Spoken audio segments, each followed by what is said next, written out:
Ambassa Police intercepted a vehicle displaying a fake number plate during a routine check on Saturday, seizing 349 bottles of contraband cough syrup and 1 kg of dried cannabis. 2 individuals were arrested at the scene and further investigation is underway.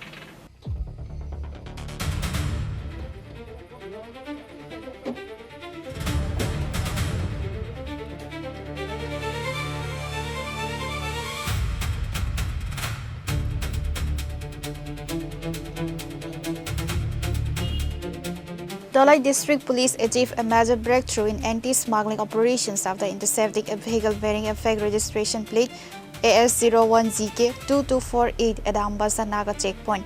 Officers seized 349 bottles of contraband cough syrup along with 1 kg of dried cannabis during the drive. 2 non-state residents were detained at the scene and a case has been registered under the NDPS Act as police launched further investigation. Ambassa Police স্টেশনের কাছে একটা খবর আসে যে সাদা কালারের tata কার একটা vehicle আসছে দিক থেকে আউটসাইড স্টেট থেকে ধর্মনগর দিক থেকে, তো সেখানে কন্ট্রাব্যান্ড আইটেম থাকতে পারে। অ্যাকর্ডিংলি আমরা তল্লাশি চালাই, গাড়ি তল্লাশি চালিয়ে আমরা স্কাপ কফ সিরাপ উদ্ধার করি, সঙ্গে 1 কেজি গাঁজা এরকমভাবে। কত বোতল স্যার? 349 কালো বাজার মূল্য এটা তো ঠিক ইয়ে করতে পারছি স্যার, মানে কাকে কি আটক করা হয়েছে? হ্যাঁ, গাড়িতে থাকা 2 জনকে আমরা ডিটেন করেছি, তো জিজ্ঞাসাবাদ চলছে। তাদের বাড়ি আউটসাইড স্টেট, ত্রিপুরার না তারা, তো এনডিপিএস মামলায় আমরা নেসেসারি অ্যাকশন নিচ্ছি।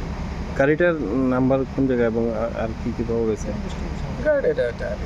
গাড়িতে কি অন্য কোনো নাম্বার পাওয়া গেছে?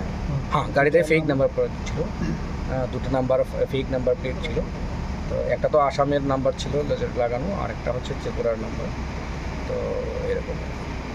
While the precise market value is being evaluated, Ambassa Police are interrogating the 2 detainees to unravel the broader smuggling network behind the shipment.